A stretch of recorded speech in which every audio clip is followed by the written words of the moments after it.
अमेरिकी सियासत में गन कल्चर पर बात तो खूब होती है, लेकिन होता कुछ नहीं है। अमेरिका में अक्सर बात बात पर गोलियां चल जाती हैं। इसी क्रम में एक बार फिर अमेरिका गोलियों की तड़तड़ाहट से गूंज उठा।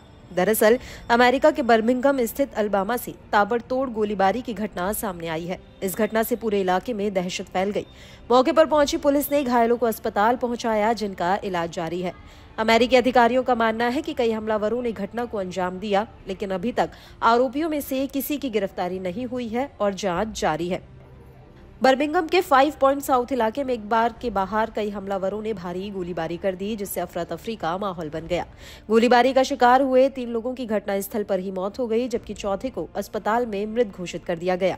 रिपोर्ट के अनुसार पुलिस को रात करीब 11 बजे गोलीबारी की घटना के बारे में जानकारी मिली थी। पुलिस ने मौके पर पहुंचकर गोलीबारी में घायल हुए लोगों को अस्पताल पहुंचाया। बर्मिंघम फायर एंड रेस्क्यू ने 8 पीड़ितों को अस्पताल पहुंचाने की रिपोर्ट दी। इनमें से 4 को जानलेवा चोटें आई हैं। अधिकारियों का कहना है कि दर्जनों पीड़ित शहर के विभिन्न अस्पतालों में भर्ती कराए गए हैं। पुलिस का मानना है कि कई शूटर्स ने या तो फुटपाथ पर या मैग्नोलिया एवेन्यू की सड़क पर लोगों के एक समूह पर गोलीबारी की। अब ये पता लगाया जा रहा है कि हमलावर पैदल थे या किसी कार में सवार होकर आए थे।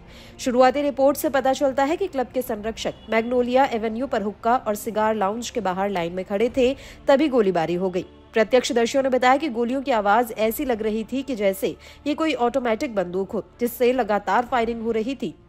अमेरिकी अधिकारियों का मानना है कि कई शूटर थे और उन्होंने अभी तक किसी की गिरफ्तारी नहीं की है। आपको याद दिला दें कि कुछ दिन पहले ही अमेरिका के पूर्व राष्ट्रपति डोनाल्ड ट्रंप जब फ्लोरिडा में गोल्फ कोर्स से बाहर निकल रहे थे, उस दौरान उन पर भी फायरिंग हुई थी। हालांकि पूर्व राष्ट्रपति ट्रंप सुरक्षित है और सीक्रेट सर्विसेज मामले की जांच कर रही है।